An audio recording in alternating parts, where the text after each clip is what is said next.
ദൈവം നിങ്ങളെ കാണുന്നുണ്ട്. ദൈവത്തിൻ്റെ കണ്ണുകൾ നിങ്ങളുടെ സങ്കടങ്ങളുടെ ആഴമറിയുന്നു.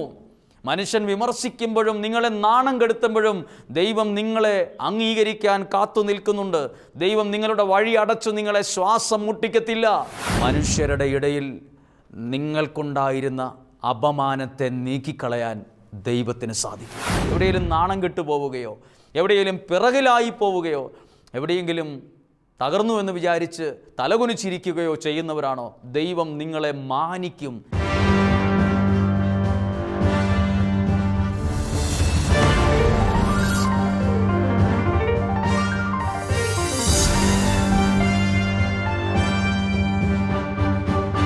ഈശോയിൽ ഏറ്റവും പ്രിയപ്പെട്ടവരെ, നമ്മളുടെ ഈ വിമലപാതയിൽ എന്ന ഈ അനുഗ്രഹീത ശുശ്രൂഷയുടെ 22ാമത്തെ എപ്പിസോഡ്, 22ാമത്തെ ദിവസം പ്രാർത്ഥനയോടെ, പ്രതീക്ഷയോടെ, സന്തോഷത്തോടെ നമ്മൾ എത്തി നിൽക്കുകയാണ്. ഇതൊരു വലിയ അനുഗ്രഹത്തിന് കാരണമാകുന്നു എന്ന് ഞങ്ങൾ വിശ്വസിക്കുന്നു. ഇത് കേട്ടുകൊണ്ടിരിക്കുന്ന നിങ്ങളും നിങ്ങളുടെ കുടുംബവും ദൈവത്താൽ അനുഗ്രഹിക്കപ്പെടുന്നൊരു സമയമാണ്. ദൈവം നൽകുന്ന കൃപാവരങ്ങൾ നിങ്ങൾ സ്വീകരിച്ചു കൊണ്ടിരിക്കുന്ന സമയമാണ്. പരിശുദ്ധാത്മാവ് നിങ്ങളുടെ കുടുംബത്തെ ഏറ്റെടുത്തുകൊണ്ടിരിക്കുന്ന സമയമാണ്. നിങ്ങളുടെ പ്രാർത്ഥനയ്ക്ക് ദൈവം മറുപടി നൽകുന്ന സമയമാണ്. ഈ സമയം നിസ്സാരമല്ല. ഈ സമയത്തിന് അർത്ഥമുണ്ട്. ഈ സമയത്തിനൊരു വിലയുണ്ട്. നാളെ ഒരു സമയത്ത് നിങ്ങൾക്ക് ഉറപ്പായും പറയാൻ പറ്റും, ഈ കേട്ട വചനം നിങ്ങളുടെ ജീവിതത്തിൽ അനുഗ്രഹത്തിന് കാരണമായെന്ന്. അങ്ങനെയെങ്കിൽ നിങ്ങളെല്ലാവരും നിങ്ങളുടെ ഭവനാന്തരീക്ഷത്തിലിരുന്നായിരിക്കാം, അല്ലെങ്കിൽ വ്യക്തിപരമായ ഒരു സ്ഥലത്തിരുന്നായിരിക്കാം, റൂമിലിരുന്നായിരിക്കാം, ഒരു കമ്പ്യൂട്ടറിന് മുമ്പിലായിരിക്കാം, ഒരു മൊബൈൽ ഫോണിലൂടെ ആയിരിക്കാം നിങ്ങൾ ഈ ശുശ്രൂഷ, ഈ വചനം കേൾക്കുന്നത്. നിങ്ങളെ തന്നെ ഇപ്പോൾ സമർപ്പിക്കുക. നിങ്ങളുടെ മനസ്സിനെ, ബുദ്ധിയെ, ചിന്തയെ, ആലോചനയെ എല്ലാം ഈ വചനത്തിലേക്കൊന്ന് കൊണ്ടുവരാമോ? അനുഗ്രഹം നിങ്ങൾ സ്വീകരിക്കാനാണ് ആഗ്രഹിക്കുന്നതെങ്കിൽ ഒരുങ്ങണം എന്നുള്ളത് ആവശ്യമല്ല, അത്യാവശ്യമാണ്. കാരണം ദൈവത്തിൻ്റെ അനുഗ്രഹം ഒരാളുടെ ജീവിതത്തിലേക്ക് വരുവാൻ ചില വില കൊടുക്കേണ്ടതാണ്. വിലയുള്ളതിനെല്ലാം വില കൽപ്പിക്കണം. നിങ്ങൾ കേൾക്കുന്ന ഈ വചനം വിലയുള്ളതാണ്. ഈ വചനത്തിലെ നന്മകൾക്ക് വിലയുണ്ട്. അത് ദൈവം നൽകുന്നതാണ്. വിലയുള്ളതിന് വില കൽപ്പിക്കുമ്പോഴാണ് അത് യാഥാർത്ഥ്യമാകുന്നത്. എന്തു വിലയുള്ളതിനും വില കൊടുക്കണം. വിലയുള്ളതിന് വില കൽപ്പിക്കണം. നമുക്കൊരു നിമിഷം പ്രാർത്ഥിക്കാം. ദൈവവചനം, ഈ വിലയുള്ള ദൈവത്തിൻ്റെ വചനം പ്രതീക്ഷയോടെ സ്വീകരിക്കുമ്പോൾ നമ്മുടെ ജീവിതം ദൈവത്താൽ അനുഗ്രഹിക്കപ്പെടട്ടെ. നിങ്ങളുടെ കുടുംബം ദൈവത്താൽ ഇപ്പോൾ അനുഗ്രഹിക്കപ്പെടട്ടെ. പരിശുദ്ധാത്മാവ് നിങ്ങളുടെ ജീവിതത്തെ ഏറ്റെടുക്കട്ടെ. നിങ്ങളുടെ നിയോഗങ്ങൾ സാധിപ്പിച്ചു തരട്ടെ. പരിശുദ്ധാത്മാവ് നിങ്ങളുടെ ജീവിതത്തിൽ കുറെ കൂടി നന്മകൾ കൊണ്ടുവരട്ടെ. നിങ്ങളുടെ പ്രാർത്ഥനയ്ക്ക് ദൈവം അത്ഭുതകരമായ മറുപടി നൽകാൻ കാരണമാകട്ടെ. ഇന്ന് കേൾക്കുന്ന ഈ വചനം നിങ്ങളുടെ ജീവിതത്തെ ശക്തമായി സഹായിക്കും. ആകാശത്തിൻ്റെയും ഭൂമിയുടെയും ദൈവമായ കർത്താവിൻ്റെ മാറ്റമില്ലാത്ത ഈ വചനം അത്ഭുതകരമായി നിങ്ങളെ സഹായിക്കും. നിങ്ങളുടെ പ്രാർത്ഥനകളെ മനസ്സിലേക്ക് കൊണ്ടുവന്ന് നിയോഗത്തോടെ അതെല്ലാം സമർപ്പിച്ചുകൊണ്ട് ഈ വചനത്തിലേക്ക് നമ്മൾ പ്രവേശിക്കുകയാണ്. 22ാമത്തെ ദിവസം നമ്മൾ കേൾക്കുന്നത് വിശുദ്ധ ലൂക്കായുടെ സുവിശേഷം 1-ാം അധ്യായത്തിലെ ഒരു വചനമാണ്. 1-ാം അധ്യായം 25ാമത്തെ വാക്യം. സക്കറിയ പുരോഹിതൻ്റെ ഭാര്യയായ എലിസബത്ത് പറയുന്ന ടെസ്റ്റിമണിയാണ് 1-ാം അധ്യായം 25ാമത്തെ വാക്യം. ഒരുപാട് പ്രാവശ്യം നിങ്ങൾ വായിച്ചിട്ടുണ്ടാകും ഈ വാക്യം. ആ വാക്യം ഇങ്ങനെയാണ്: മനുഷ്യരുടെ ഇടയിൽ എനിക്കുണ്ടായിരുന്ന അപമാനം നീക്കിക്കളയാൻ കർത്താവ് എന്നെ കടാക്ഷിച്ച് എനിക്ക് ഇത് ചെയ്തു തന്നിരിക്കുന്നു. ഒരിക്കൽ കൂടി ആ വാക്യം, ആ വാക്കുകൾ, ആ വചനങ്ങൾ പല ഭാഗങ്ങളായി ഒന്ന് ശ്രദ്ധിക്കാമോ? ഗൗരവത്തോടെ ഒന്ന് ശ്രദ്ധിക്കാമോ? ഇത് എലിസബത്ത് എന്ന് പറയുന്ന വ്യക്തി ഒരു സാക്ഷ്യം പറഞ്ഞതാണ്. മനുഷ്യരുടെ ഇടയിൽ എനിക്കുണ്ടായിരുന്ന അപമാനം. അപ്പോൾ ഈ വ്യക്തിക്ക് എന്തുണ്ടായിരുന്നു അറിയാമോ? ആ കാലഘട്ടത്തിൽ ജീവിച്ചിരുന്ന, ആ കാലഘട്ടത്തിലെ ഒരുപാട് പേരുടെ ഇടയിൽ ഒത്തിരി നാണം കെട്ടുപോയവളാണ്, അപമാനിക്കപ്പെട്ടവളാണ്. അതുകൊണ്ടാണ് എഴുതിയിരിക്കുന്നത്, മനുഷ്യരുടെ ഇടയിൽ എനിക്കുണ്ടായിരുന്ന അപമാനം നീക്കിക്കളയാൻ കർത്താവ് എന്നെ കടാക്ഷിച്ച് എനിക്ക് ഇത് ചെയ്തു തന്നിരിക്കുന്നു. ഇത് നിങ്ങൾക്ക് നാളെ ഒരു സമയത്ത് ഈ വചനം വിശ്വാസത്തോടെ ഏറ്റെടുക്കുമ്പോൾ, ഈ വിമല പാതിർ എന്ന ശുശ്രൂഷയിലൂടെ പങ്കെടുത്ത് 33 ദിവസം സമർപ്പിച്ച് പ്രാർത്ഥിച്ച് ദൈവകരങ്ങളിലേക്ക് പരിശുദ്ധ അമ്മ വഴി സമർപ്പിക്കുമ്പോൾ നിങ്ങളും പറയും, മനുഷ്യരുടെ ഇടയിൽ എനിക്കുണ്ടായിരുന്ന ഒരു അപമാനം ദൈവം എന്നെ കടാക്ഷിച്ചത് മാറ്റിത്തന്ന്, അത് ചെയ്തു തന്നിരിക്കുന്നു. ആ വാക്യം എത്ര വായിച്ചാലും മതി തീരാത്തതുപോലെ തോന്നും. കാരണം ഒരുപാട് പേരുടെ ദുഃഖമാണ്. ഒത്തിരി പേരുടെ മുമ്പിൽ അപമാനിതയായ അവസ്ഥകൾ. എവിടെയെങ്കിലും നാണം കെട്ട് പോയിട്ടുണ്ടോ? എവിടെയെങ്കിലും അപമാനിതരായിട്ടുണ്ടോ? എന്തിൻ്റെ കാര്യത്തിലാണെങ്കിലും എവിടെയെങ്കിലും വിഷമിച്ചിട്ടുണ്ടോ? എങ്കിൽ നിങ്ങളോടാണ് ഈ വചനം സംസാരിക്കുന്നത്. ദൈവം ഇന്ന് സംസാരിക്കുന്നത് ദൈവത്തിൻ്റെ വചനത്തിലൂടെയാണ്. ഈ വചനത്തിലൂടെയാണ് നിങ്ങളുടെ കുടുംബത്തോട് ദൈവം സംസാരിക്കുന്നത്. ഈ വചനം വിശ്വാസത്തിൽ ഏറ്റെടുക്ക്. വിശുദ്ധ ലൂക്കായുടെ സുവിശേഷം 1:25, മനുഷ്യരുടെ ഇടയിൽ എനിക്കുണ്ടായിരുന്ന അപമാനം, നാണക്കേട് നീക്കിക്കളയാൻ കർത്താവ് എന്നെ കടാക്ഷിച്ച് ഇത് ചെയ്ത് തന്നിരിക്കുന്നു. ഇങ്ങനെ ഒരു അപമാനം മാറാൻ ഇവരെന്താ ചെയ്തതെന്നറിയണ്ടേ? ഈ പ്രതിസന്ധി മാറാൻ ഇവരെന്തൊക്കെ ചെയ്തു എന്നറിയണ്ടേ? ഏത് സ്റ്റെപ്പായി ഇവരെടുത്തെന്നറിയണ്ടേ? ഏത് നിലപാടായി ഇവർ കൈക്കൊണ്ടത് എന്നറിയണ്ടേ? ആരാണ് സക്കറിയ? സക്കറിയ എന്ന് പറയുന്ന ആ വ്യക്തി ആരാണെന്ന് 1-ാം അധ്യായം 5-ാമത്തെ വാക്യത്തിൽ എഴുതിയിട്ടുണ്ട്. അബിയായുടെ ഗണത്തിൽ സക്കറിയ എന്നൊരു പുരോഹിതൻ ഉണ്ടായിരുന്നു. അദ്ദേഹം ഒരു പ്രീസ്റ്റാണ്, ഒരു വൈദികനാണ്, ഒരു സഭയുടെ ശുശ്രൂഷ ചെയ്തുകൊണ്ടിരുന്ന ഒരാളാണ് സക്കറിയ. അദ്ദേഹം വിവാഹിതനായ പുരോഹിതനാണ്. എഴുതിയിട്ടുണ്ട്, അഹറോൻ്റെ പുത്രിമാരിൽപ്പെട്ട എലിസബത്തായിരുന്നു അവൻ്റെ ഭാര്യ. ഒരു ഭാര്യയും ഒരു ഭർത്താവും. ഭർത്താവ് പുരോഹിതനാണ്, പുരോഹിതൻ്റെ ഭാര്യയാണ് എലിസബത്ത്. പക്ഷെ അവരുടെ സ്വഭാവം, ക്യാരക്ടർ എഴുതിയിട്ടുണ്ട് ബൈബിളിൽ. അവരെങ്ങനത്തെ ഉള്ളവരായിരുന്നു? നമ്മൾ പറയില്ല ഒരാളെക്കുറിച്ച് നല്ല കുടുംബമാണ്, നല്ല സ്വഭാവമുള്ള മനുഷ്യനാണ്. നമ്മൾ പറയുന്നത് പോലെയുള്ള ക്യാരക്ടർ, ഇവരുടെ 2 പേരുടെയും ക്യാരക്ടർ എഴുതിയിട്ടുണ്ട്. തുറന്ന ബൈബിൾ കൈകളിലുണ്ടെങ്കിൽ ആ ഭാഗം ഒന്ന് എടുക്കാം. അതാണ് 6-ാമത്തെ വാക്യം. അവർ ദൈവത്തിൻ്റെ മുമ്പിൽ നീതിനിഷ്ഠരും കർത്താവിൻ്റെ കൽപ്പനകളും പ്രമാണങ്ങളും കുറ്റമറ്റ വിധം അനുസരിക്കുന്നവരും ആയിരുന്നു. അവർ തോന്നിവാസികളായിരുന്നില്ല. അവർ ദൈവസന്നിധിയിൽ പ്രാർത്ഥനയോടെ ജീവിച്ച 2 പേരാണ്. പക്ഷെ ഒരു പ്രത്യേകതയുണ്ട്. ഇത്രയും നന്നായിട്ട് പ്രാർത്ഥിച്ചിട്ടും ദൈവശുശ്രൂഷ ചെയ്തിട്ടും ഒരു പ്രതിസന്ധി ഉണ്ടായിരുന്നു അവർക്ക് മക്കൾ ഉണ്ടായിരുന്നില്ല. എലിസബത്ത് വന്ധ്യയായിരുന്നു. ഇരുവരും പ്രായം കവിഞ്ഞവരുമായിരുന്നു. ഈ ഒരു കാരണമാണ് ഈ വ്യക്തി പലരുടെ മുമ്പിലും അപമാനിതയാകാൻ കാരണമായത്.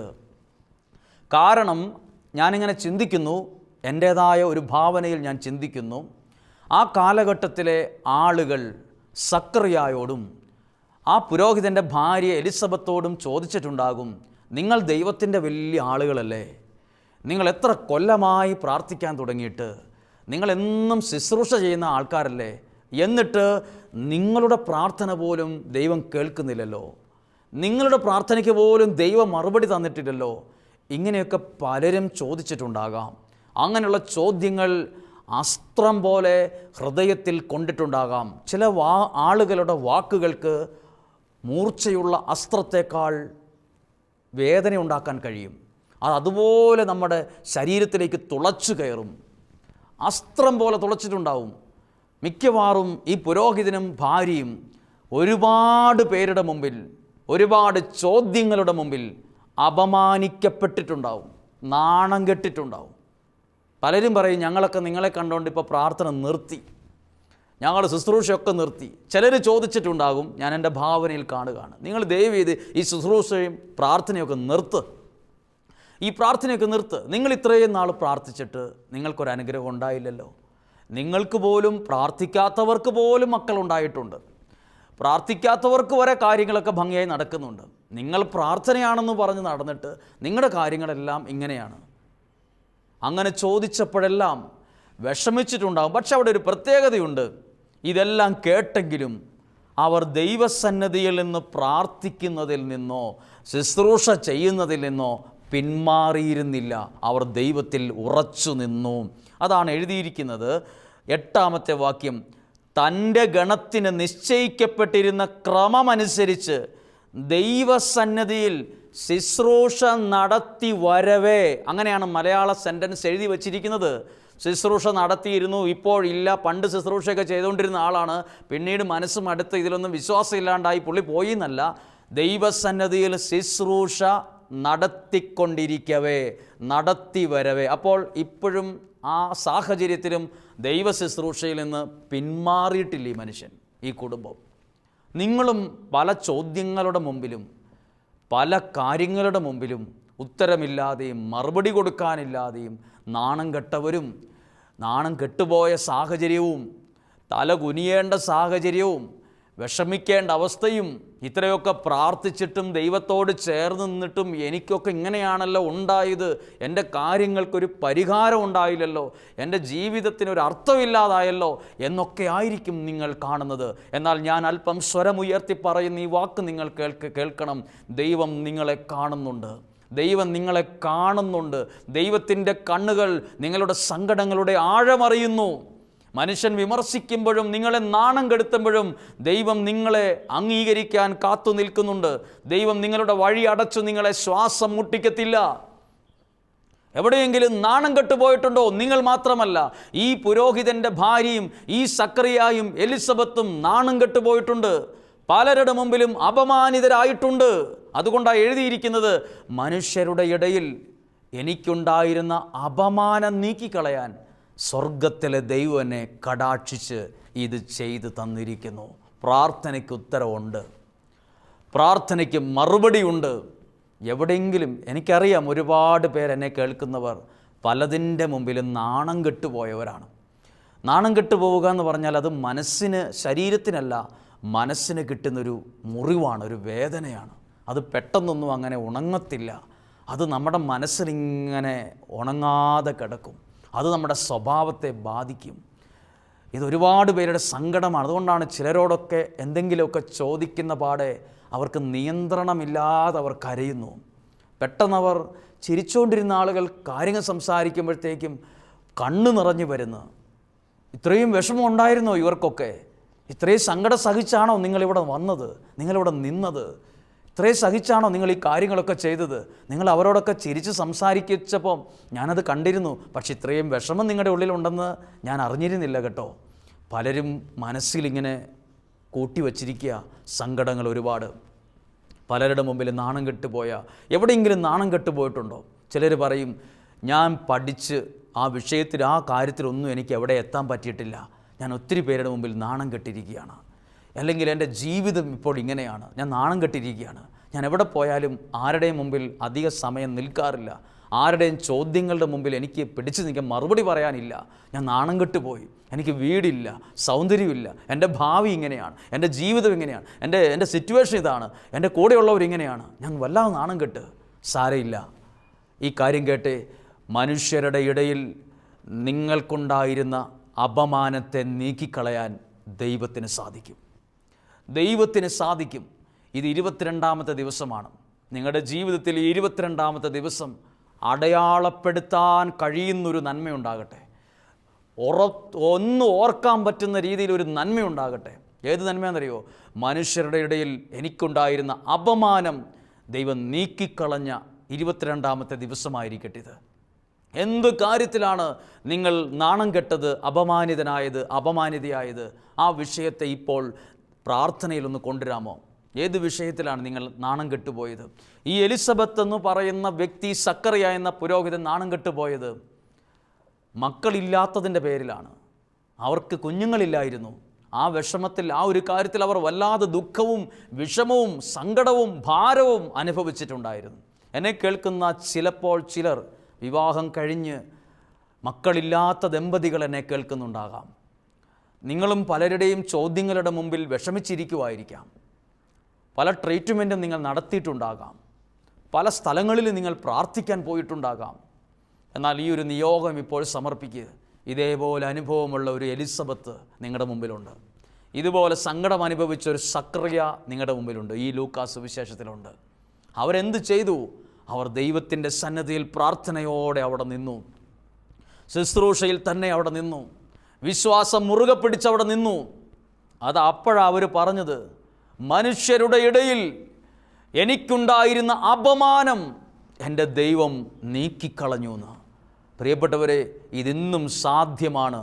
പ്രാർത്ഥിച്ചു കൊണ്ടിരിക്കുമ്പോൾ തന്നെ നിങ്ങൾ ചിലപ്പോൾ പറയും, ഇതെൻ്റെ ഹൃദയത്തോട് സംസാരിക്കുന്നത് പോലെ, എൻ്റെ ജീവിതവുമായി വളരെ കണക്റ്റഡ് ആണല്ലോ ഇതെന്നോടാണോ ഇത് സംസാരിക്കുന്നത്? നിങ്ങളോട് തന്നെയാണ്, നിങ്ങളുടെ കുടുംബത്തോട് തന്നെയാണ് ദൈവം ഇത് സംസാരിക്കുന്നത്. ഞാൻ അനേകം ആളുകളിലോട്, പല സങ്കടങ്ങളുമായി വന്നവരോട്, പ്രതിസന്ധിയിൽ ആയിരിക്കുന്നവരോട്, നാണം കെട്ടുപോയവരോട്, തല കുനിയേണ്ടവരോട്, ജീവിതത്തിൽ വീണുപോയവരോട് ഞാൻ ദൈവത്തിൻ്റെ വചനം പറഞ്ഞു കൊടുത്തതിന് ശേഷം, ദീർഘനാൾ ആ വചനം വിശ്വാസത്തിൽ ഏറ്റെടുത്ത് പ്രാർത്ഥിച്ചതിന് ശേഷം ഞാൻ കണ്ട ഒരു സാക്ഷ്യമുണ്ട്. അവരുടെ ജീവിതത്തിൽ നിന്ന് നേരിട്ട് കണ്ടപ്പോഴും, ചില യാത്രകളിൽ അവരെ മറ്റു വാഹനങ്ങളിൽ വെച്ച് കണ്ടപ്പോഴും അവരുടെ മുഖം തെളിഞ്ഞിരിക്കുന്നു. അവർ പണ്ടത്തെ പോലെയല്ല, കുറേ കൂടെ മാറ്റം വന്നിരിക്കുന്നു. ശരീരഭാഷയിലും സംസാരത്തിലും മാറ്റം വന്നിരിക്കുന്നു. ദൈവം അവരുടെ ജീവിതത്തിൽ ഇടപെട്ട് കഴിഞ്ഞിരിക്കുന്നു. വിശ്വാസത്തോടെ നിങ്ങളോട് പറയട്ടെ, ഈ വചനം ഇന്നും സംഭവിക്കുന്നതാണ്.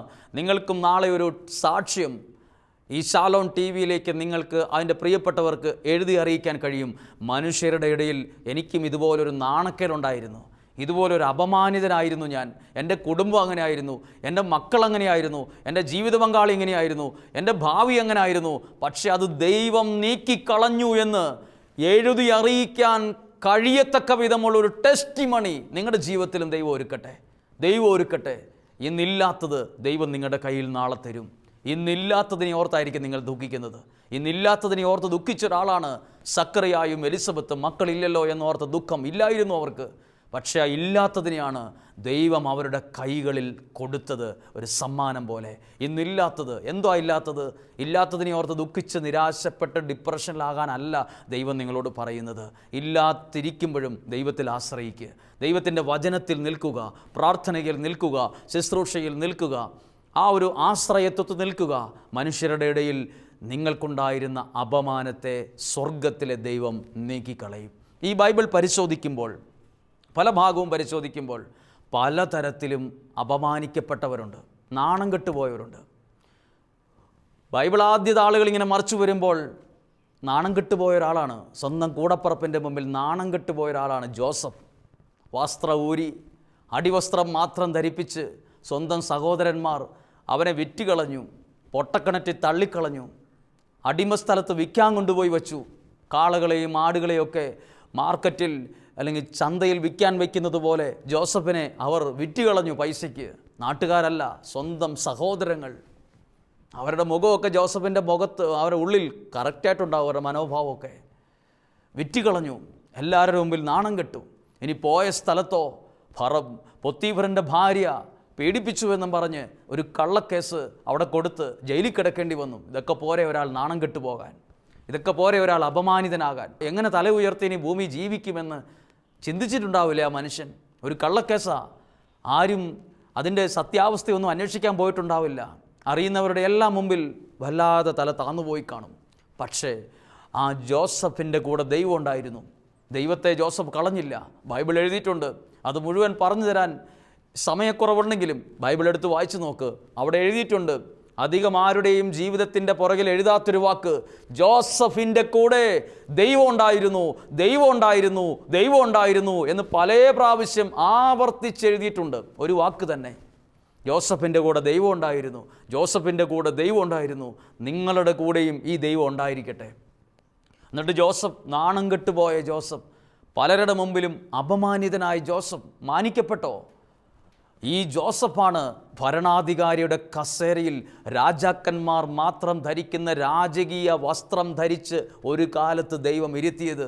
ജോസഫ് ഒരിക്കലും സ്വപ്നം പോലും കണ്ടിട്ടുണ്ടാവില്ല ഇതുപോലൊരു ചെയറിൽ ഒരു കാലത്ത് ദൈവം എന്നെ ഇരുത്തൂന്ന്, ഇത്രയൊക്കെ മാനിക്കൂന്ന്.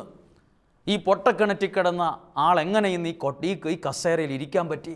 ഈ ഒരു രാജാക്കന്മാരിടുന്ന ആ രാജകീയ വസ്ത്രം എങ്ങനെ ധരിക്കാൻ പറ്റി? പൊളിറ്റിക്സ് കളിച്ചിട്ടാണോ? രാഷ്ട്രീയം കളിച്ചിട്ടാണോ? ആരുടെയെങ്കിലും കുതികാല് ചവിട്ടി ഇന്നത്തെ കാലഘട്ടത്തിൽ നമ്മൾ കാണുന്നത് പോലെ ഏതെങ്കിലും കാര്യങ്ങൾ ചെയ്തിട്ട് ഗുണ്ടായുസം കാണിച്ചിട്ടാണോ? ഒന്നും ചെയ്തിട്ടില്ല. യോസഫിൻ്റെ കൂടെ ദൈവം ഉണ്ടായിരുന്നത് കൊണ്ട് ദൈവം എത്തിച്ച സ്ഥലത്താണത് ഇരിക്കുന്നത്. പ്രിയപ്പെട്ടവരെ, നാണം കെട്ടുപോയ ജോസഫ്, ദൈവം അവനെ മാനിച്ചു. നാണം കെട്ടുപോയവനാണ്. ഇതുപോലെ നാണം കെട്ടുപോയ ഒരു സാഹചര്യമൊക്കെ ബൈബിളിലെ പല വ്യക്തികളുടെ ജീവിതത്തിൽ ഉണ്ടായിട്ടുണ്ട്. അവരെയൊക്കെ ദൈവം അത്ഭുതകരമായി മാനിച്ചു. എവിടെയെങ്കിലും നാണം കെട്ടു പോവുകയോ, എവിടെയെങ്കിലും പിറകിലായി പോവുകയോ, എവിടെയെങ്കിലും തകർന്നു എന്ന് വിചാരിച്ച് തലകുനിച്ചിരിക്കുകയോ ചെയ്യുന്നവരാണോ, ദൈവം നിങ്ങളെ മാനിക്കും. എല്ലാവരുടെയും മുമ്പിൽ നല്ലത് തന്ന്, നന്മ തന്ന്, നല്ല ജീവിതം തന്ന്, നല്ല ഭാവി തന്ന്, നല്ല ആരോഗ്യം തന്ന്, നല്ല സമ്പത്ത് നൽകി, എല്ലാം ദൈവം നിനക്ക് നൽകാൻ കഴിവുള്ളൊരു ദൈവമുണ്ട്. ഇതൊക്കെ ബൈബിൾ എഴുതിയിട്ടുണ്ട്. ഇതൊക്കെ ദൈവത്തിൽ നിന്ന് വരുന്നു എന്ന്. ഇതൊക്കെ നൽകി ദൈവം നമ്മളെ മാനിക്കും. മനുഷ്യരുടെ ഇടയിൽ അങ്ങനെ എനിക്കുണ്ടായിരുന്ന അപമാനത്തെ ദൈവം നീക്കിക്കളയും. അങ്ങനെയെങ്കിൽ 22-ാമത്തെ ദിവസത്തിൻ്റെ പ്രത്യേകത എന്നറിയാമോ? പരിശുദ്ധ അമ്മയുടെ വിമല ഹൃദയത്തിന് നമ്മളെ തന്നെ പ്രതിഷ്ഠിക്കാൻ ഒരുങ്ങുന്ന 22-ാമത്തെ ദിവസത്തിൻ്റെ പ്രത്യേകത എന്നറിയാമോ? മനുഷ്യരുടെ ഇടയിൽ എനിക്കുണ്ടായിരുന്ന നിന്ദയും അപമാനവും നീക്കിക്കളയാൻ ദൈവം ഒരുക്കിയ 22-ാമത്തെ ദിവസമാണിത്. ഈ ദിവസം നിങ്ങൾക്കൊരു അനുഗ്രഹമാണ്. ഇതൊരു വലിയ ഗ്രേറ്റ് ബ്ലെസ്സിങ് എന്നൊക്കെ പറയില്ലേ, വലിയ അനുഗ്രഹമാണെന്ന് പറയില്ലേ. ഇതൊരു വലിയ സൗഖ്യത്തിൻ്റെ ദിവസമാണ്.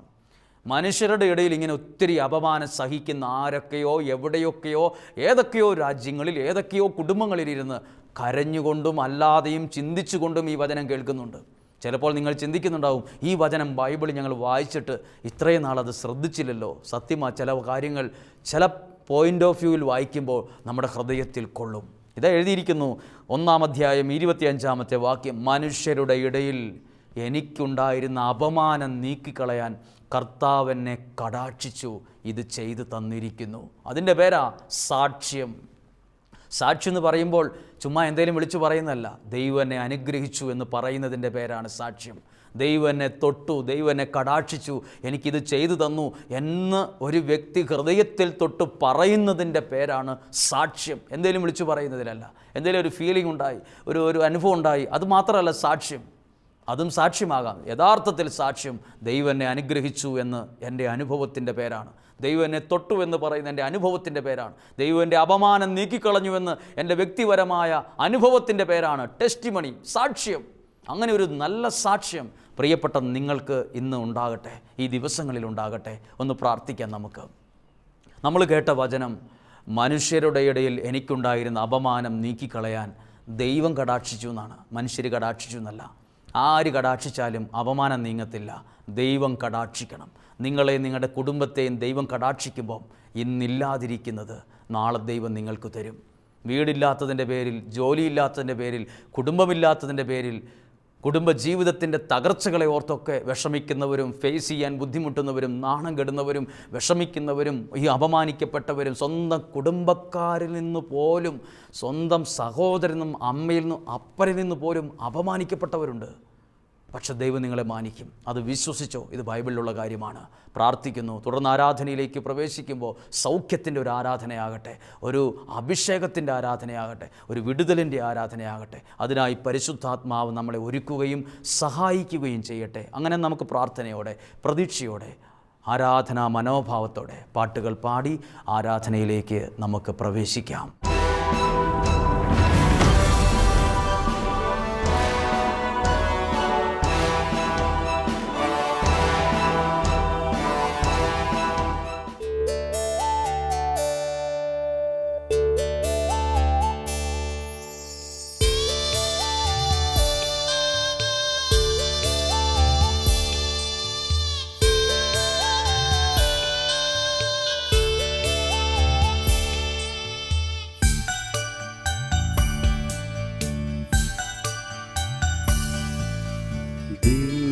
കാരുണ്യമേ ആരാധ്യനേ, കരുണാർദ്ര സ്നേഹമേ ആശ്വാസമേ, താതനും പുത്രനും പാവനാത്മാവിനും എന്നെന്നും ആരാധന. ഓ, എന്നെന്നും ആരാധന. ദിവ്യകാരുണ്യമേ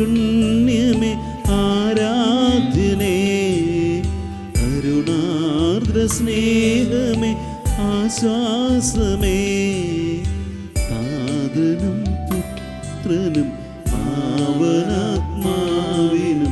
എന്നെന്നും ആരാധന. ഓ എന്നെന്നും ആരാധന. ചേർന്ന് പാടാം. ആരാധന ആരാധന യേശുവേ യേശുവേ ആരാധന. എല്ലാവരും ചേർന്ന് ആരാധന ആരാധന ഈശോയേ ആരാധന.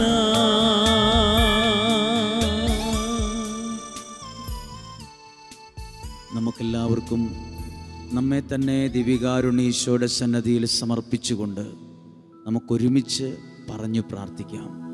പരിശുദ്ധ പരമ ദിവ്യകാരുണ്യ ഈശോയ്ക്ക് ആരാധനയും സ്തുതിയും പുകഴ്ചയും ഉണ്ടായിരിക്കട്ടെ. ആരാധന മനോഭാവത്തോടെ ആയിരുന്നുകൊണ്ട് നമുക്ക് പ്രാർത്ഥിക്കാം. പരിശുദ്ധ പരമ ദിവ്യകാരുണ്യ ഈശോയ്ക്ക് ആരാധനയും സ്തുതിയും പുകഴ്ചയും ഉണ്ടായിരിക്കട്ടെ. ഇതൊരുപാട് നന്മയ്ക്കും അനുഗ്രഹത്തിനും ആശ്വാസത്തിനും കാരണമാക്കുന്ന വലിയ ദൈവിക സ്നേഹത്തെ ഓർത്ത് നമുക്ക് പ്രാർത്ഥിക്കാം. പരിശുദ്ധ പരമ ദിവ്യകാരുണ്യത്തിന് ആരാധനയും സ്തുതിയും പുകഴ്ചയും ഉണ്ടായിരിക്കട്ടെ. ഈ ഒരു വലിയ ശുശ്രൂഷയുടെ 22ാമത്തെ ദിവസമാണിന്ന്.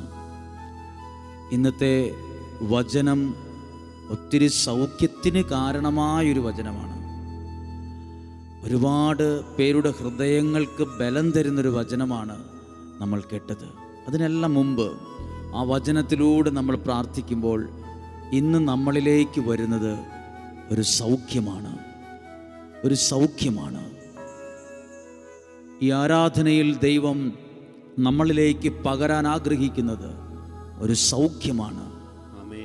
ശരീരത്തിൻ്റെ പുറമെയുള്ള മുറിവ് ഉണങ്ങുന്നതിനേക്കാൾ കൂടുതലായി മനസ്സിനേറ്റ വളരെ വേദനയുള്ള അന്തരീക്ഷമുണ്ട്. അവിടെ എല്ലാം നമുക്കൊരു സൗഖ്യം വേണം. നമുക്കെല്ലാവർക്കും ഈ ആരാധനയുടെ ആദ്യ മിനിറ്റുകളിൽ തന്നെ ചെയ്യേണ്ട ഒരു കാര്യമാണ് നമ്മളെ അനുഗ്രഹിച്ച ദൈവത്തെ, നമ്മെ വഴി നടത്തുന്ന ദൈവത്തെ, നമ്മളെ ഇന്നും ആയുസ്സും ആരോഗ്യവും നൽകുന്ന ദൈവത്തെ നന്ദി നിറഞ്ഞ് സ്തുതിക്കുക എന്നുള്ളത്. സ്തുതികളിൽ വസിക്കുന്നൊരു ദൈവമാണ് നമ്മുടേത്. നാം ദൈവത്തെ സ്തുതിക്കുമ്പോൾ ഉണ്ടല്ലോ, ദൈവം നമ്മളിൽ വസിക്കാൻ തുടങ്ങും. നമ്മുടെ ഭവനങ്ങളിലിരുന്ന് ആ ഒരു മുറിക്കുള്ളിൽ നിങ്ങളുടെ സാഹചര്യം അനുസരിച്ച് നിങ്ങൾക്ക് സ്തുതിക്കാനും പ്രാർത്ഥിക്കാനും കഴിയുന്നൊരു സ്വാതന്ത്ര്യമുണ്ടെങ്കിൽ നിങ്ങൾക്ക് സ്തുതിക്കാം. അപ്പോൾ ആ സ്തുതിക്കുന്ന അന്തരീക്ഷത്തിൽ ദൈവ സാന്നിധ്യം കൊണ്ട് നിറയും. ആ വീടിൻ്റെ പ്രതിസന്ധികളെ മാറ്റും. ആ വീടിൻ്റെ അവസ്ഥകളിൽ മാറ്റം വരും. നമ്മൾ ചിന്തിച്ചാൽ ദൈവത്തോട് നമുക്ക് നന്ദി പറയാൻ കാരണങ്ങളുണ്ട്. നമ്മുടെ കരങ്ങളെ ഉയർത്തിപ്പിടിച്ച് എളിമയോടും വിനയത്തോടും കൂടെ നിന്ന് ആ ദൈവത്തെ ഹൃദയത്തിൽ എന്തെങ്കിലും ഒരു ശബ്ദം പുറപ്പെടുവിക്കുകയല്ല, ഒരൊച്ചയുണ്ടാക്കുകയല്ല. ഇത് ഹൃദയത്തിൽ നിന്ന് നല്ലവനായ ദൈവത്തെ ഞാൻ സ്തുതിക്കുകയാണ്. ഞാൻ സ്തുതിക്കുമ്പോൾ എനിക്കതിന് കാരണമുണ്ട്. എൻ്റെ ഇന്നുവരെയുള്ള ജീവിതത്തിൻ്റെ കാര്യങ്ങളൊക്കെ നോക്കുമ്പം ഞാൻ എങ്ങനെ ദൈവത്തെ സ്തുതിക്കാതിരിക്കും? എത്രയോ പ്രതിസന്ധികളിൽ നിന്നും അപകടങ്ങളിൽ നിന്ന് രക്ഷിച്ച എൻ്റെ ദൈവത്തെ ഞാൻ എങ്ങനെ സ്തുതിക്കാതിരിക്കും? നമുക്കെല്ലാവർക്കും അധരം തുറന്ന് ഒന്ന് പ്രാർത്ഥിച്ചു തുടങ്ങിയാലോ? Hallelujah, hallelujah, hallelujah. കർത്താവേ, ഞങ്ങളെല്ലാവരും ഒന്ന് ചേർന്ന് അങ്ങയെ സ്തുതിക്കുന്നു. ഞങ്ങളൊന്ന് ചേർന്ന് അങ്ങയെ ആരാധിക്കുന്നു. Hallelujah, hallelujah. യേശുവേ, നന്ദി പറയുന്നു. ദൈവമേ, ഞങ്ങൾ അങ്ങയെ സ്തുതിക്കുന്നു. അങ്ങേക്ക് ഞങ്ങൾ നന്ദി പറയുന്നു. ഞങ്ങൾ അങ്ങയെ സ്തുതിക്കുന്നു. ഹല്ലേലൂയ. യേശുവേ, നന്ദി പറയുന്നു. യേശുവേ, സ്തുതിക്കുന്നു. യേശുവേ, നന്ദി പറയുന്നു. യേശുവേ, സ്തുതിക്കുന്നു.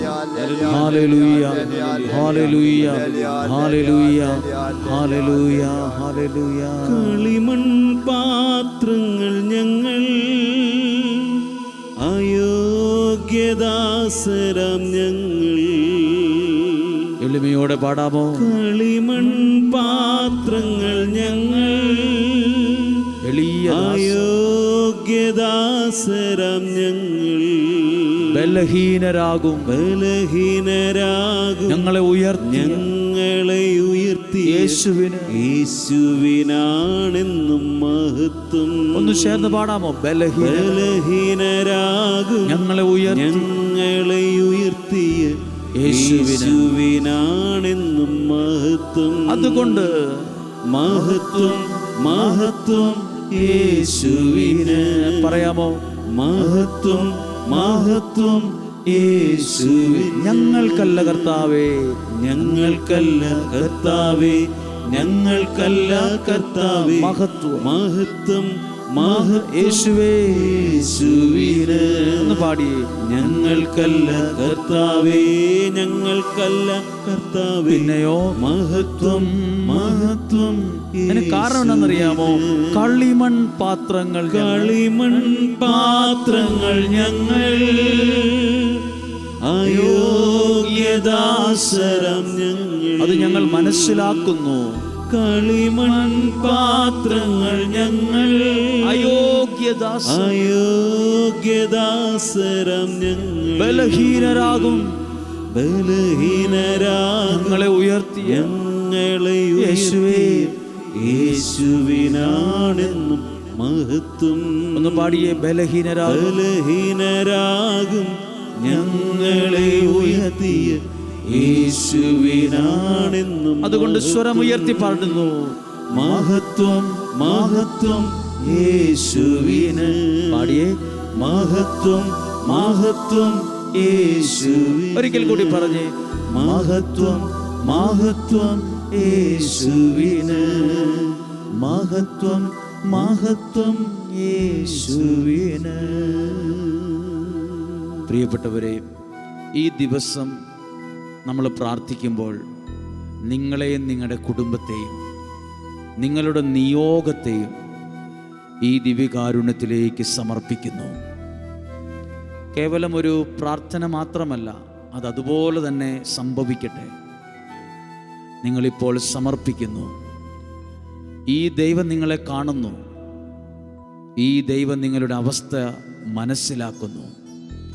ഇന്ന് നമ്മൾ കേട്ടൊരു അനുഗ്രഹിക്കപ്പെട്ട വചനമുണ്ട്. വിശുദ്ധ ലൂക്കായുടെ സുവിശേഷം 1-ാം അധ്യായം 25-ാമത്തെ വാക്യമാണ് കേട്ടത്. ആ വാക്യം എന്നറിയാമോ? ഒരാളുടെ, എലിസബത്ത് എന്ന ആളുടെ ജീവിതാനുഭവത്തിൽ നിന്ന് പറഞ്ഞ ഒരു ടെസ്റ്റിമണിയാണത്. വിശുദ്ധ ലൂക്കായുടെ സുവിശേഷം 1-ാം അധ്യായം 25-ാമത്തെ വാക്യം ശരിക്കൊരു ടെസ്റ്റിമണിയാണ്, ഒരു സാക്ഷ്യം. എന്തോന്നറിയാ പറഞ്ഞത്? മനുഷ്യരുടെ ഇടയിൽ എനിക്കുണ്ടായിരുന്ന അപമാനം നീക്കിക്കളയാൻ കർത്താവ് എന്നെ കടാക്ഷിച്ച് ഇതെനിക്ക് ചെയ്ത് തന്നിരിക്കുന്നു. അപ്പോൾ ഈ പറഞ്ഞ വ്യക്തി ജീവിതത്തിൽ എന്തനുഭവിച്ചിട്ടുണ്ടെന്നറിയാമോ? അപമാനം, നാണക്കേട്, പലരുടെ മുമ്പിലും നാണം കെട്ടു നിൽക്കേണ്ട സാഹചര്യം അനുഭവിച്ചിട്ട് ഉള്ള എലിസബത്താ പറഞ്ഞത്, മനുഷ്യരുടെ ഇടയിൽ എനിക്കുണ്ടായിരുന്ന അപമാനത്തെ നീക്കിക്കളയാൻ, ആ നാണക്കേടിനെ നീക്കിക്കളയാൻ കർത്താവ് എന്നെ കടാക്ഷിച്ചു. ഇത് നിങ്ങളുടെ അനുഭവമായി മാറുന്ന ഒരു ആരാധനയാണിത്. ഒരുപക്ഷെ നിങ്ങളും എവിടെയെങ്കിലുമൊക്കെ നാണം കെട്ടിട്ടുണ്ടാവും. അപമാനിതയായി മാറേണ്ട ഒരു സാഹചര്യം ഉണ്ടായി കാണും. എവിടെയെങ്കിലും നാണം കെട്ടുപോയിട്ടുണ്ടോ? എവിടെയെങ്കിലും അപമാനിതനായി പോയിട്ടുണ്ടോ? ആരുടെയെങ്കിലും മുമ്പിൽ കൊച്ചായി പോയിട്ടുണ്ടോ? തലകുനിയേണ്ടി വന്നിട്ടുണ്ടോ? കഷ്ടമായിപ്പോയി, എന്തൊരു അവസ്ഥയാണ് എൻ്റേത് എന്നൊക്കെ ചിന്തിക്കുന്നുണ്ടോ? ഇപ്പോൾ ദിവ്യകാരുണ്യത്തിലേക്ക് കൊടുക്കുക. ഇതുപോലൊരു വ്യക്തിയായിരുന്നു വിശുദ്ധ ലൂക്കാസ് സുവിശേഷം 1-ാം അധ്യായത്തിൽ കാണുന്ന സക്കറിയ എന്ന പുരോഹിതൻ്റെ ഭാര്യ എലിസബത്തിൻ്റെ അവസ്ഥയും. ദൈവ ശുശ്രൂഷകരായിരുന്നുവെങ്കിലും കുഞ്ഞുങ്ങളില്ലാത്തതിൻ്റെ പേരിൽ അവർ ദുഃഖിതരായിരുന്നു. പലരുടെ മുമ്പിലും നാണം കെട്ടുപോയിട്ടുണ്ട്. പക്ഷേങ്കിലും അവർ പ്രാർത്ഥന നിർത്തിയിരുന്നില്ല, ശുശ്രൂഷ നിർത്തിയിരുന്നില്ല. ദൈവത്തോടുള്ള ബന്ധം ഉപേക്ഷിച്ചിരുന്നില്ല. ദൈവത്തോടുള്ള തൻ്റെ ആശ്രയത്വം കുറഞ്ഞു പോയിരുന്നില്ല. അവരതിൽ ഉറച്ചു തന്നെ നിന്നു. ആ ഒരു പ്രാർത്ഥനയ്ക്കാണ് മറുപടി വന്നത്. ആ ഒരു പ്രാർത്ഥനയാണ് ദൈവം അംഗീകരിച്ചത്.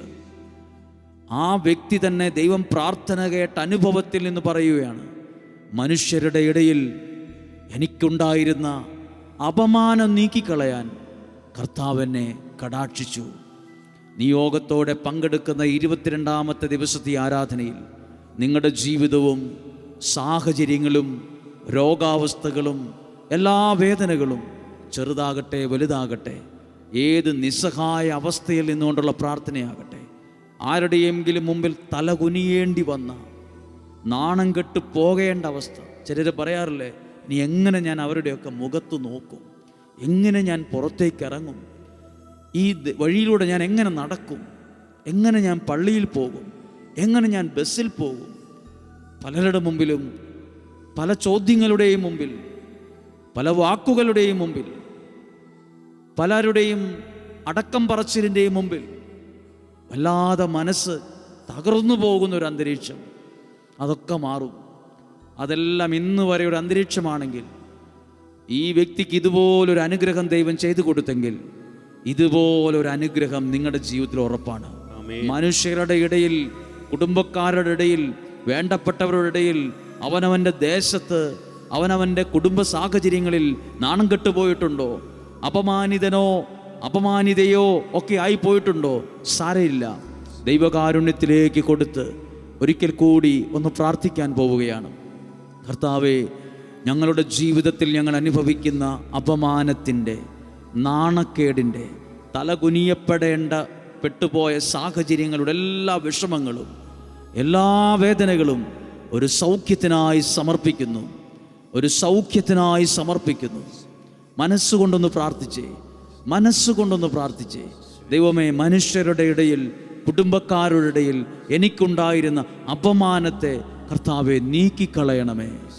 എനിക്ക് ആരോഗ്യത്തോടെ ആയിരിക്കുവാൻ, തല ഉയർത്തി ഈ ദേശത്തൂടെ നടക്കുവാൻ, എൻ്റെ കാര്യങ്ങളൊക്കെ എനിക്ക് ആത്മവിശ്വാസത്തോടെ ചെയ്യുവാൻ ധൈര്യവും ശക്തിയും ബലവും എനിക്ക് നൽകണമേ. കരങ്ങളെ ഉയർത്തി ഈ ഒരു വിശ്വാസബോധ്യത്തോടെ, ഈ ഒരു പ്രാർത്ഥനയോടെ ഒരിക്കൽ കൂടി ഒന്ന് പ്രാർത്ഥിച്ചു തുടങ്ങാമോ? ഒരിക്കൽ കൂടി ഒന്ന് സ്തുതിച്ചു തുടങ്ങാമോ? ഒരിക്കൽ കൂടി ഒന്ന് ആരാധിച്ചു തുടങ്ങാമോ? ദൈവത്തിൻ്റെ ഇടപെടൽ സംഭവിക്കട്ടെ. മനുഷ്യരുടെ ഇടയിൽ നമുക്കുണ്ടായിരുന്ന ചില അപമാനങ്ങളും, ചില വിഷമങ്ങളും, ചില വേദനകളും, ചില നഷ്ടങ്ങളും എല്ലാം മാറിപ്പോകുവാൻ പരിശുദ്ധാത്മാവേ, ഈ കുടുംബങ്ങളെയും ഈ വ്യക്തികളെയും അങ്ങ് ഒരുക്കണമേ. ഈ ഒരു വചനത്തിന്റെ അനുഭവം ഞങ്ങൾക്ക് നൽകണമേ എന്ന് പ്രാർത്ഥിക്കുന്നു. പരിശുദ്ധാത്മാവിന്റെ ഇടപെടലിനായി പ്രാർത്ഥിക്കുന്നു. ഓരോ കുടുംബങ്ങളെ സമർപ്പിക്കുന്നു, ഓരോ വ്യക്തികളെ സമർപ്പിക്കുന്നു. പരിശുദ്ധാത്മാവേ, അങ്ങ് ഏറ്റെടുക്കണമേ. പരിശുദ്ധാത്മാവേ, അങ്ങ് ഏറ്റെടുക്കണമേ. പരിശുദ്ധാത്മാവേ, അങ്ങ് ഏറ്റെടുക്കണമേ. പരിശുദ്ധാത്മാവേ, അങ്ങ് സൗഖ്യമാക്കണമേ. പരിശുദ്ധാത്മാവേ, അങ്ങ് സൗഖ്യമാക്കണമേ. സൗഖ്യമാക്കണമേ. സൗഖ്യം സംഭവിക്കണമേ. Hallelujah, hallelujah, hallelujah, hallelujah. ഇലക്കൊഴിയും കാലങ്ങൾക്കപ്പുറം തളിരണിയും കാലമുണ്ടതോർക്കണം. കവിളിലൂടൊഴുകുന്ന കണ്ണീരിനപ്പുറം പുഞ്ചിരിയുണ്ടെന്നതും ഓർക്കണം. ഒരിക്കൽ കൂടി പാടാം. ഇല പൊഴിയും കാലങ്ങൾക്കപ്പുറം, അർത്ഥമറിഞ്ഞു ചേർന്ന്, തളിരണിയും കാലമുണ്ടതോർക്കണം. പിന്നെയോ, കവിളിയോടൊഴുകുന്ന കണ്ണീരിനപ്പുറം പുഞ്ചിരിയുണ്ടെന്നതും ഓർക്കണം. പ്രത്യാശയോടെ നീ ദൈവത്തെ നോക്കിയാൽ ഉത്തരം നൽകുമെന്നറിഞ്ഞിടേണം. അവനുത്തരം നൽകുമെന്നറിഞ്ഞിടേണം. പ്രത്യാശയോടെ നീ ദൈവത്തെ നോക്കിയാൽ ഉത്തരം നൽകുമെന്നറിഞ്ഞിടേണം. അവനുത്തരം നൽകുമെന്നറിഞ്ഞിടേണം. ഇല പൊഴിയും കാലങ്ങൾക്കപ്പുറം വിശ്വാസത്തോടെ തളിരണിയും കാലമുണ്ടതോർക്കണം. സത്യമാണ്. കവിളിലൂടൊഴുകുന്ന കണ്ണീരിനപ്പുറം പുഞ്ചിരിയുണ്ടെന്നതും ഓർക്കണം. തുടർന്നുള്ള വരികൾ നമുക്ക് ശ്രദ്ധിക്കാം. ഈ പാട്ടുകൾ പാടുന്നത് ഒരു പ്രാർത്ഥനയായിട്ടാണ്. ഇതൊത്തിരി പേരുടെ ജീവിതങ്ങളെ പ്രതീക്ഷയോടെ മുന്നോട്ട് നയിക്കാൻ കാരണമാകുന്ന പാട്ടിൻ്റെ വരികളാണ്. നമ്മുടെ ജീവിതത്തെ നോക്കിയിട്ടാണ് നമ്മളിത് പാടുന്നതും പ്രാർത്ഥിക്കുന്നതും. ഇല കൊഴിയും കാലം പ്രകൃതിയിൽ നിന്ന് നമ്മൾ അങ്ങനെ കാണുന്നു. ഇല കൊഴിയാനൊരു കാലമുണ്ടെങ്കിൽ തളിരുണ്ടാകുന്നൊരു കാലവും നമുക്ക് കാണാൻ പറ്റും. ചില സമയങ്ങളിൽ മരങ്ങൾ അതിൻ്റെ ഇലകളെയെല്ലാം കൊഴിക്കും. ആ മരങ്ങളെ നോക്കുമ്പോൾ ഒറ്റ നോട്ടത്തിൽ ഉണങ്ങിപ്പോയതാണോ എന്ന് നമുക്ക് സംശയം തോന്നും. ഇത് ഉണങ്ങിപ്പോയതാണോ ആവോ എന്ന് ചിന്തിക്കും. ചില ജീവിതങ്ങളും അങ്ങനെയാണ്. സന്തോഷമൊക്കെ പോയി, സമാധാനം പോയി, സ്വസ്ഥത പോയി, ആകപ്പാടെ വീർപ്പുമുട്ടുന്ന അവസ്ഥയിൽ ഉണങ്ങിയ മരം പോലൊക്കെ നിൽക്കും. മറ്റുള്ളവർ തന്നെ ചോദിക്കും, എന്തോ വിഷമമുണ്ടല്ലോ നിങ്ങൾക്ക്, എന്തു പറ്റി എന്നൊക്കെ ചോദിക്കും. പക്ഷെ പാട്ടുകാരൻ പാടി പറയുന്നതെന്നറിയാമോ? ഇല പൊഴിയുന്നൊരു കാലമുണ്ടെങ്കിൽ അത് ഉണങ്ങിപ്പോയൊരു കാലമൊന്നല്ല, അതിനപ്പുറത്തൊരു കാലമുണ്ട്. തളിര് ഉണ്ടായി വീണ്ടും വളരുന്ന ഒരു കാലം. ജീവിതത്തിനും ഇങ്ങനെ രണ്ട് കാലങ്ങളുണ്ട്. ദൈവവചനം പറയുന്നുണ്ട്, എല്ലാത്തിനും ഒരു കാലമുണ്ട്. വിത്ത് വിതയ്ക്കാനൊരു കാലം, അത് കിളിർത്തു വരാനൊരു കാലം, അത് പൂക്കാനൊരു കാലം, അത് കായ്ക്കാനൊരു കാലം, അത് പഴുത്ത് ഫലമായത് പറിച്ചെടുക്കാനൊരു കാലം. എല്ലാത്തിനും കാലങ്ങളുണ്ട്. ജീവിതത്തെ അനുഗ്രഹിക്കുന്നൊരു കാലവുമുണ്ട്. ഒരുപക്ഷെ ഈ സമയം നിങ്ങളെ ദൈവം അനുഗ്രഹിച്ചു കൊണ്ടിരിക്കുന്നൊരു കാലത്തിലാണുള്ളത്. ദൈവത്തിൻ്റെ കരങ്ങളിൽ നിങ്ങളുടെ നിയോഗം സമർപ്പിച്ച കാലം അത് തളിരണിയുന്ന കാലമാണ്. ഇത് ഇല പൊഴിയുന്ന കാലമല്ല. ഇത് ദൈവം നമ്മുടെ ജീവിതത്തെ, ഉണങ്ങിയതുപോലെയായ ജീവിതത്തെ വീണ്ടും തളിരുകൾ കൊണ്ട് അലങ്കരിക്കുന്ന കാലമാണ്. അങ്ങനെയെങ്കിൽ വിശ്വാസത്തോടെ നമ്മളത് പാടുകയാണ്. ഈ പാട്ട് നിങ്ങൾക്ക് സുപരിചിതമാണ്, പക്ഷെ ഇത് പ്രാർത്ഥനയോടെ പാടിയിട്ടുണ്ടാവില്ല. ഇതൊരു രസമായി, ഒരു അനുഭവമായി കേട്ടിട്ടുണ്ടാകാം. പക്ഷെ ഇത് പ്രാർത്ഥനയോടെ ഒന്ന് പാടാമോ? ജീവിതത്തോട് ചേർത്ത് വെച്ച് ഇല പൊഴിയും കാലങ്ങൾക്കപ്പുറം തളിരണിയാൻ ദൈവം വച്ചിരിക്കുന്നൊരു കാലമുണ്ട്. നിങ്ങളെ നോക്കിയിട്ട്, നിങ്ങളുടെ അവസ്ഥ നോക്കിയിട്ട് ദൈവം നിങ്ങളോട് പറയുന്ന കാര്യമാണ് ഇപ്പോൾ പാടി കേൾക്കുന്നത്. ഇല പൊഴിയും കാലങ്ങൾക്കപ്പുറം എന്തുണ്ട്? തളിരണിയും കാലമുണ്ടതോർക്കണം. അത് നോർത്തുകൊണ്ട് കവിളിലൂടൊഴുകുന്ന കണ്ണീരിനപ്പുറം പുഞ്ചിരിയുണ്ടെന്നതും ഓർക്കണം. ഇതൊക്കെയൊന്ന് ഓർത്തുകൊണ്ട് ഇല പൊഴിയും കാലങ്ങൾക്കപ്പുറം തളിരണിയും കാലമുണ്ടതോർക്കണം. കവിളിലൂടൊഴുകുന്ന കണ്ണീരിനപ്പുറം പുഞ്ചിരിയുണ്ടെന്നതും ഓർക്കണം. അടുത്തൊരു ബോധ്യമാണ്, പ്രത്യാശയോടെ നീ ദൈവത്തെ നോക്കിയ എന്തു ലഭിക്കും? ഉത്തരം നൽകുമെന്നറിഞ്ഞിടേണം. ഈ ഒരു ബോധ്യത്തോടെ, പ്രത്യാശയോടെ നീ ദൈവത്തെ നോക്കിയ ഉത്തരം നൽകുമെന്നറിഞ്ഞിടേണം. അവൻ ഉത്തരം നൽകുമെന്നറിഞ്ഞിടേണം. കർത്താവേ, ഞങ്ങളുടെ ജീവിതത്തെ സമർപ്പിച്ചുകൊണ്ട് തുടർന്ന് പ്രാർത്ഥിക്കുകയാണ്, തുടർന്ന് പാടുകയാണ്, ദൈവത്തെ ആരാധിച്ചുകൊണ്ട് ഞങ്ങൾ പ്രാർത്ഥിക്കുകയാണ്. പരിശുദ്ധാത്മാവേ, ഞങ്ങളെ അങ്ങ് ഏറ്റെടുക്കണമേ. പരിശുദ്ധാത്മാവേ, ഞങ്ങളെ അങ്ങ് ഒരുക്കണമേ. ഞങ്ങളുടെ ജീവിതത്തിന് ഇതുപോലൊരു ടെസ്റ്റ് മണി ഉണ്ടാകുന്നൊരു കാലം ഒരുക്കണമേ. മനുഷ്യരുടെ ഇടയിൽ എനിക്കുണ്ടായിരുന്ന എല്ലാ അപമാനങ്ങളെയും നീക്കിക്കളയാൻ കർത്താവേ ഞങ്ങളെ കടാക്ഷിക്കണമേ. സാമ്പത്തികത്തിൻ്റെ പേരിലോ, ആരോഗ്യത്തിൻ്റെ പേരിലോ, സൗന്ദര്യത്തിൻ്റെ പേരിലോ, വിദ്യാഭ്യാസത്തിൻ്റെ പേരിലോ, വീടിൻ്റെ പേരിലോ, കളറിൻ്റെ പേരിലോ എന്ത് കാര്യത്തിലെങ്കിലും എവിടെയെങ്കിലും നാണം കെട്ടുപോകാൻ, അപമാനിതയോ ആകാൻ ഇടവന്നിട്ടുണ്ടെങ്കിൽ അത് ദൈവം മാറ്റും. നിങ്ങളുടെ മനസ്സിൽ സൗഖ്യം ഉണ്ടാകട്ടെ, നിങ്ങളുടെ ആരോഗ്യത്തിൽ സൗഖ്യമുണ്ടാകട്ടെ, നിങ്ങളുടെ പ്രാർത്ഥനാ വിഷയങ്ങളിൽ ദൈവം നൽകുന്ന ഉത്തരങ്ങൾ ഉണ്ടാകട്ടെ.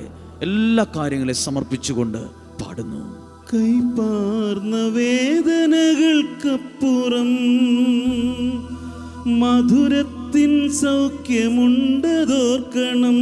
കൈപ്പാർന്ന വേദനകൾക്കപ്പുറം സത്യമാണിത്, മധുരത്തിൻ സൗഖ്യമുണ്ടതോർക്കണം.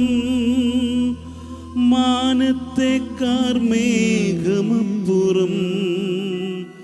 സൂര്യപ്രഭയുണ്ടെന്നതോർക്കണം. എത്രയോ അർത്ഥമുള്ള വരികൾ.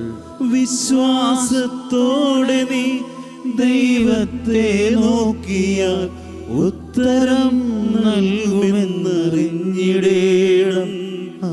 അവനുത്തരം നൽകുമെന്നറിഞ്ഞിടേണം. കരങ്ങൾ അല്പം നീട്ടിപ്പിടിച്ച്, നിങ്ങളായിരിക്കുന്ന സ്ഥലത്ത് കരങ്ങൾ അല്പം നീട്ടിപ്പിടിച്ച് ഈ അവസാനത്തെ വരികൊണ്ട് വിശ്വാസത്തോടെ പ്രാർത്ഥിച്ചാൽ ഉത്തരം നൽകുമെന്ന് നീ അറിയണം. വിശ്വാസത്തോടെ പ്രാർത്ഥിച്ചാൽ നിങ്ങളുടെ കുടുംബങ്ങളിൽ ദൈവം മറുപടി നൽകുമെന്ന് അറിയണം. വിശ്വാസത്തോടെയുള്ള പ്രാർത്ഥനയ്ക്ക് ദൈവത്തിൻ്റെ ഇടപെടൽ സംഭവിക്കുമെന്ന് അറിയണം. ആ ഒരു ബോധ്യം ഇളകിപ്പോകാതെ, ആ ഒരു ബോധ്യം നഷ്ടപ്പെടാതെ കരങ്ങൾ ഉയർത്തിപ്പിടിച്ചൊന്ന് പ്രാർത്ഥിക്കുമ്പോൾ, ഈ ഗാനത്തിൻ്റെ വരികൾ പുറമേ നിങ്ങൾ കേട്ടുകൊണ്ട് ഇത് പാടിക്കൊണ്ടിരിക്കുമ്പോൾ നിങ്ങളുടെ ജീവിതവും ഈ പാട്ടിലെ പ്രാർത്ഥന പോലെ അനുഗ്രഹിക്കപ്പെടട്ടെ. വിശ്വാസത്തോടെയുള്ള പ്രാർത്ഥന.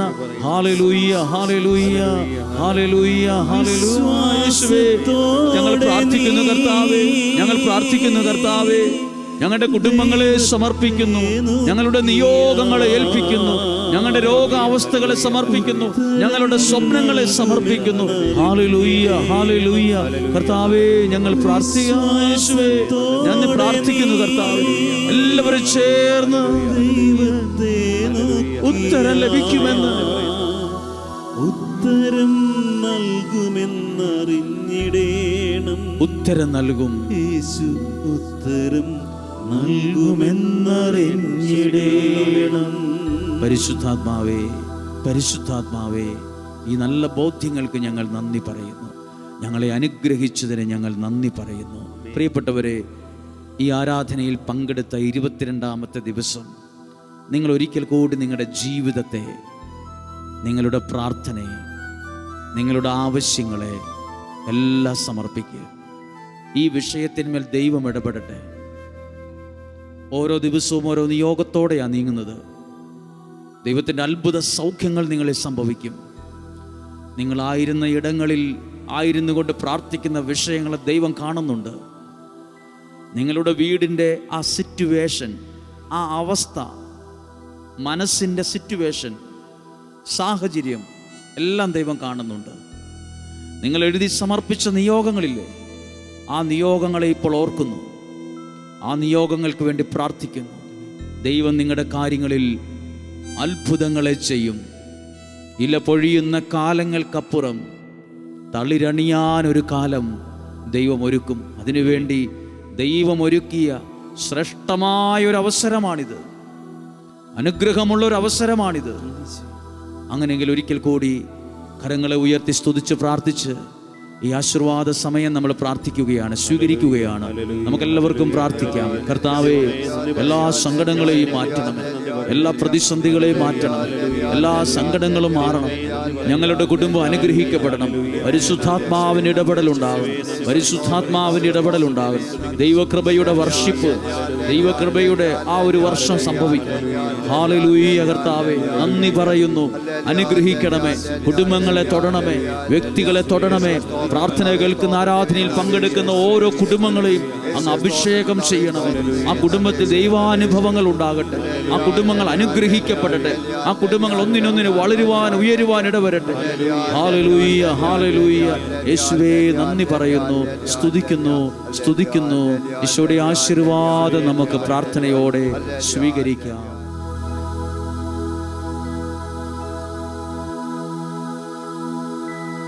പരിശുദ്ധ ശരീരത്താലും വിലയേറിയ രക്തത്താലും പാപത്തിൻ കറകളിൽ നിന്നും മർത്യനു നീ മോചനമേകി.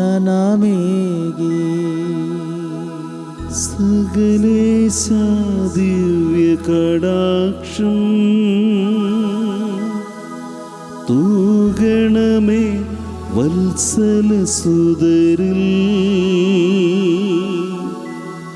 നിർമ്മലരായി ജീവിച്ചിടുവാൻ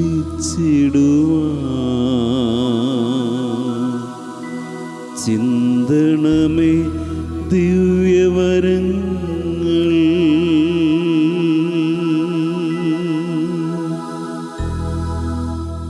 പരിശുദ്ധ പരമമാ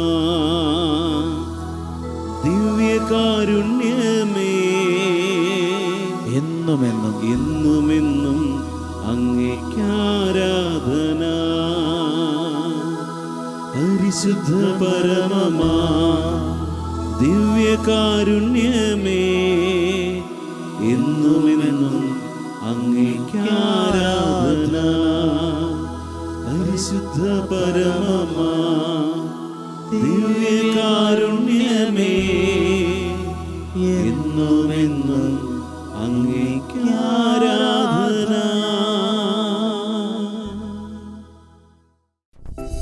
ഇന്നത്തെ പ്രവൃത്തി. കർത്താവ് നൽകിയ 5 അനുഗ്രഹങ്ങളെക്കുറിച്ച് മറ്റുള്ളവരോട് പറയുക. നിങ്ങളുടെ നിയോഗങ്ങൾ സമർപ്പിച്ച് പ്രാർത്ഥിക്കുക.